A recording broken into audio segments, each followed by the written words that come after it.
And we are back here on the GSMC Sports Podcast. And for the final part of the show, we are now going to do a season overview on the New York Jets.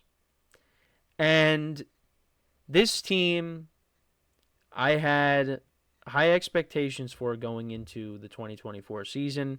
If you remember, if you go back and you look at my schedule breakdown for the Jets, I did have the Jets at. I originally was going to do 12, but I knocked it down to about 11. I had them at 11 wins, and I had them winning the AFC East. Now, maybe that was, well, look, let's just come out and say it.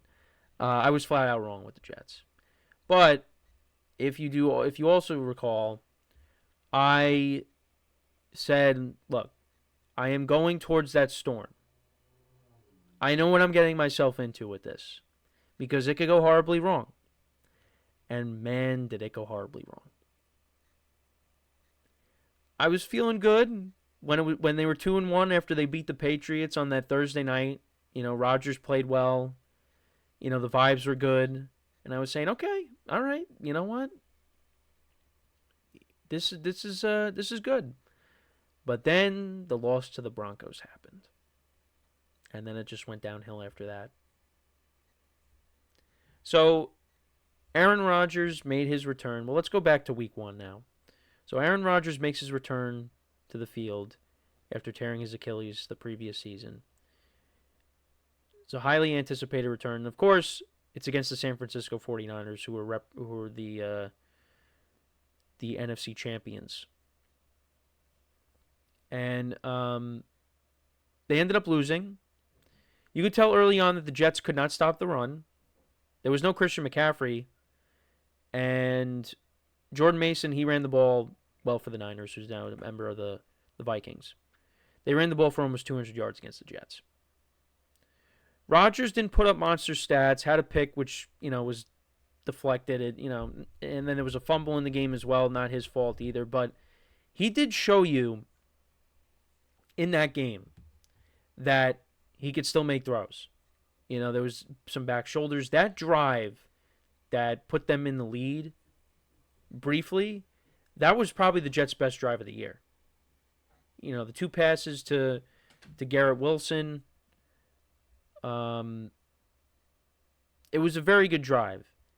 And that put them up, I think that put them up, 7-? Yes, they were up 7-3 after the first quarter. But, 12 plays, 70-yard drive, 7 minutes. But then after that, the Niners just dominated. And they ended up losing 32-19. Rodgers did get a touchdown pass to Lazard on a free play. So, they started off 0-1. Then you beat the Titans on the road. Competitive game. Rodgers, a nice throw to Breece Hall for the touchdown. The Jets benefited from Will Levis turning the ball over. But, the Jets were able to get the win, 24-17. And then they just dominated against the Patriots on Thursday night. Rodgers had 281 yards passing, 2 touchdowns, no interceptions. Tyler Conklin was their leading receiver. But they were 2-1. So like I said, the vibes were good. And then the Broncos game happened. Messy game. Some of my family was there. Family members were there, cousins were there, and they had to sit through that. And the Broncos, they got the win, 10-9. Special teams was not great in this game either. Greg Zuerlein went 3 for 4 on field goals. Did miss one that, if he makes that, the Jets win. But Rodgers got hurt in this game, and that's when, things started to change. Because then they played the Vikings over the seas. Rodgers had 3 interceptions. Jets had a chance to win at the end, but Rodgers threw a pick there. They end up losing 23-17. Then Robert Saleh gets fired, gets let go. And Jeff Ulbrich then gets promoted to being the head coach. And the Jets lose a close game. Rodgers throws a Hail Mary in that game, but they end up losing. They had an opportunity to win that game. But also, Greg Zuerlein was not great. 2 for 4 on field goals. You make those, the Jets win. So another one-score game that the Jets end up losing. Then, guess what happens? Davante Adams gets traded to the Jets. He surprises them on the Pat McAfee show when Rodgers makes his weekly appearance. And it was like, I'm seeing all these TikToks, and I'm like, wow, Rodgers and Devontae Adams are playing together. This this is going to be great, hopefully. And hey, the Jets are up 15-6 against the Steelers, and then they did not score again. They did not score again. The Steelers ended up scoring 31 unanswered points. Russell Wilson, his first start as the Steelers quarterback, he comes in there. He's throwing the moon balls. The Jets have no answers. Rodgers, he had a couple of picks. One of them, when I was watching the game live, I was like, how did that get intercepted? Because I didn't see that the ball got deflected. It deflected off of Garrett Wilson, who was wide open. It gets picked off. And, yeah, I mean, the Steelers just never looked back. So that was ugly. Breece Hall actually ended up being their leading receiver in the game. He had 6 receptions for 103 yards. So they end up losing that game. Then you play against the Patriots. So, okay, you're 2-5. This is a get-right game for you, right? Drake May gets hurt in the beginning after, the Patriots go right down the field on their first drive, I think, of the game, and they scored a touchdown. Or one of the first drives of the game. But he ends up getting hurt. So Jacoby Brissett comes in. Okay, Jets beat Jacoby Brissett before. They could do it again. But the Jets, they struggled in this game. This game went back and forth. Jets go up 22-17, so the offense puts them ahead. They don't get the 2, and then the defense proceeds to let the Patriots go right down the field and score a touchdown to win the game, and the Jets fall to 2-6 on the season. I remember I was at the Browns-Ravens game when Jameis Winston, came in, but started the game and won it. The Browns won. That was a great day of football. That was a great weekend for football for me. That was a fun trip to Ohio. But yeah, they ended up losing that game, so they go to 2-6. And just being there at the Browns game, and my friends who are Jet fans saying the Jets lost, I'm like, I can't believe that this happened. But then we go to the Texans game they played. Now, they beat the Texans in 2023 with Zach Wilson, and they did it again. Now, the Texans were without Stephon Diggs, and they were also without Nico Collins. But yeah, Rodgers, 3 touchdowns in the game. The Jets were really bad in the first half. They got shut out in the first half, but 3 touchdowns. Garrett Wilson had the play of the year, the one-handed catch, and he also had another. Actually, I think he had a couple of one-handed catches. The second one was obviously the better of the 2, and he was able to stay in bounds. And then you had Devontae Adams scoring a touchdown as well. So now the Jets are 3-6. Okay, let's see what happens against the Cardinals. 31-6 happened. Nothing went right in that game, and then.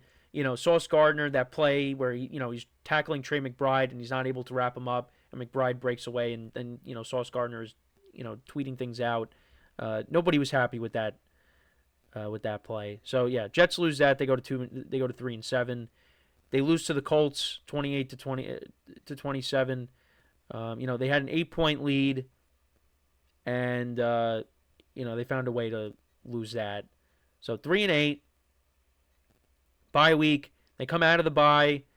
Rodgers, a couple of touchdowns. They had a good start. They were up 14-0. They were up 21-7.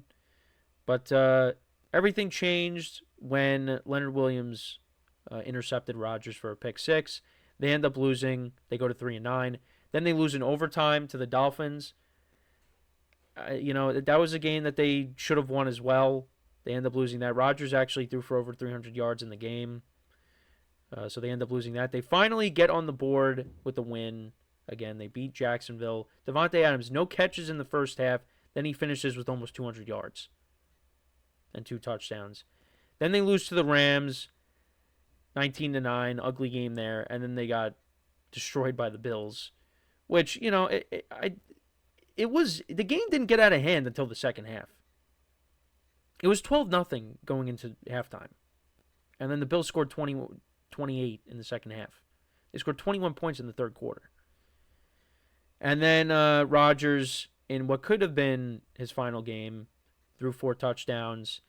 And they ended up defeating the Dolphins 32-20, knocked them out of the playoffs essentially. Now, the Broncos won, so it really wouldn't have mattered. But Rodgers threw his 500th touchdown pass, threw a touchdown to Devontae Adams, and that could be his last game. We're still waiting on what's going to happen, but could have been his last game. So he finished with 28 touchdowns to 11 picks, just shy of 3,900 yards passing. On paper, that's a good year, but, wasn't great at times. The offensive line wasn't great, and with these older quarterbacks, you need to have a stone wall around them so, they don't get hurt. And that's why I worked in Tampa. But there's a lot of other reasons why, Tom Brady panned out in Tampa. But that's a main reason, because you see how Brady looked in 2022. Wasn't as good because the offensive line wasn't great. Also, NFL Network was airing the Rams Buccaneers playoff game from now a few years ago. I can't believe I'm saying that. Still, that was a great weekend of football, even though Rodgers lost the night before, scoring 10 points at home. But yeah, no, Aaron Rodgers, like, on paper, had a good year. Stats wise, decent numbers. But if you watched a lot of the games, he looked, he looked slow. The mobility wasn't there, but a part of it was injuries. Once when he was healthy, he was moving around a little bit, completing passes. He was, I think the injuries played a role in that, and also he's coming off of a major injury, the Achilles. But yeah, at times he was not great. He was not great. But this was a team issue. I mean, from the front office down, this was just a colossal disappointment. Breece Hall was not great. 876 yards rushing. I mean, 5 touchdowns. You needed to see more out of him. Garrett Wilson, he finished with over 1,000 yards, had 7 touchdowns. He put together a solid year. There's going to be no more Devontae Adams, no more Allen Lazard. The defense, though, I think was the biggest issue. They took a massive step back. They were poor at stopping the run. Sauce Gardner was not the same player. Also, special teams. Greg Zuerlein was 9 of 15 on field goals, 60% kicking field goals. Not great. Not great. The Jets went through like several different kickers. You had Riley Patterson, Greg Joseph, Spencer Schrader, Anders Carlson. And it was like the complete reverse of the previous year, because Greg Zuerlein was solid, but then they bring him back and he was not the same. But yeah, so the Jets got a whole new regime in there. Aaron Glenn, we'll see what he's like as a head coach, but Rodgers obviously is now a free agent. We'll see where he ends up going if he continues to play. Justin Fields will now be the quarterback going forward for the Jets. And, let's see what happens. I mean, it can't be any worse, right? But yeah, just the amount of hype that was around this team and how it ended up playing out, it's going to be one of the greatest failures in sports history, because when the Jets brought over Aaron Rodgers, they thought he was going to be the missing piece. And I think 2023 was the year, because the defense, won games on their own.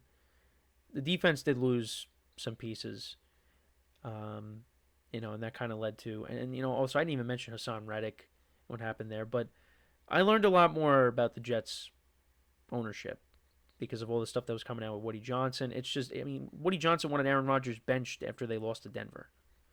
And then, listen, I was okay with them firing Saleh, but then they replaced him with Jeff Ulbrich, and Jeff Ulbrich was in over his head with that. It basically would have been the equivalent to if I was the head coach of the Jets. I would have no idea what I'm doing. At least, Ulbrich could have stayed with the defense. He could have did something. I don't know.